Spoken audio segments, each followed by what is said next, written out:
It's crazy how all the uneven parts are being removed, Claire remarked as she looked at the blade being rubbed across a large flat stone. I mean, isn't that what linishing is supposed to do? Hannah teased.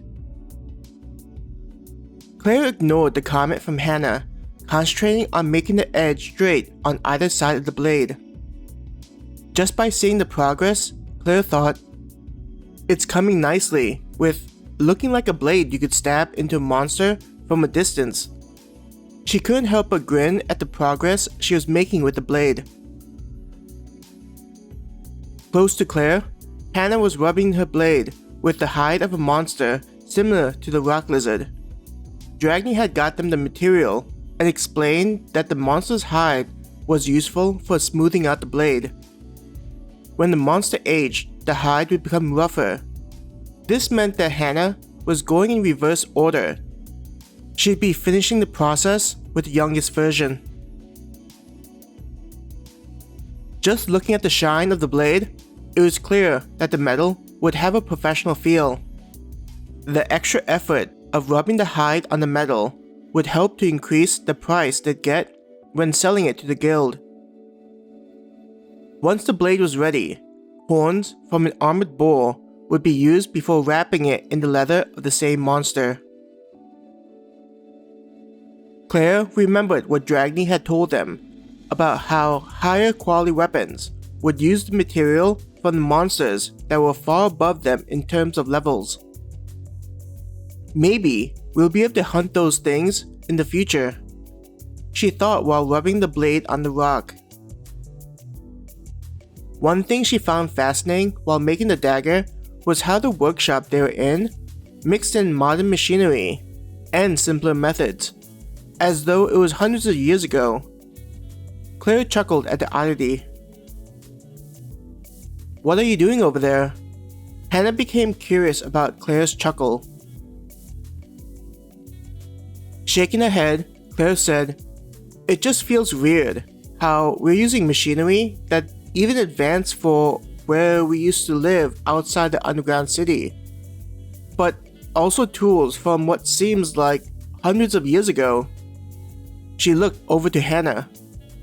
Isn't that weird? A bit, Hannah agreed.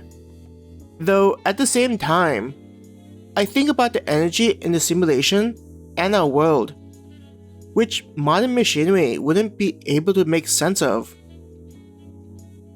Shrugging one of her shoulders at the thought, I mean, how else are we going to survive without being able to take advantage of the energy out in the world and inside unexpected creatures? Do you think those things look similar to the monsters in the simulation? Claire asked, trying to picture the same creatures going about their business on the world above them, mingling with the modified humans.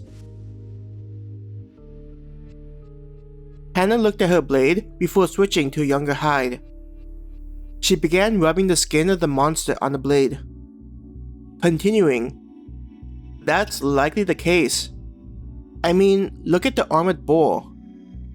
I could completely imagine something like that roaming the forest.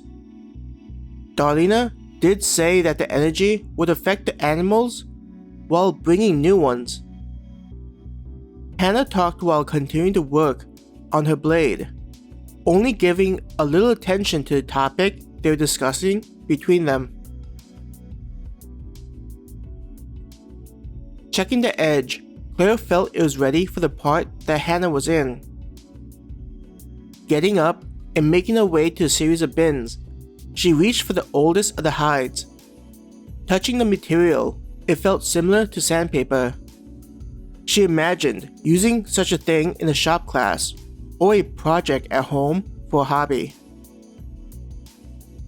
Going to where Hannah was sitting, the container that Claire used as a chair was moved even closer to where her friend sat. She began going through the process of smoothing the metal. The skin of the monster made scratching sounds on the blade due to how rough it was. While rubbing the blade, her mind became focused on the task.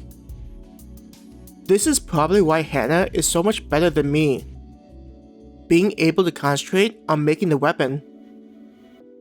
Claire thought as the action slowly became meditative.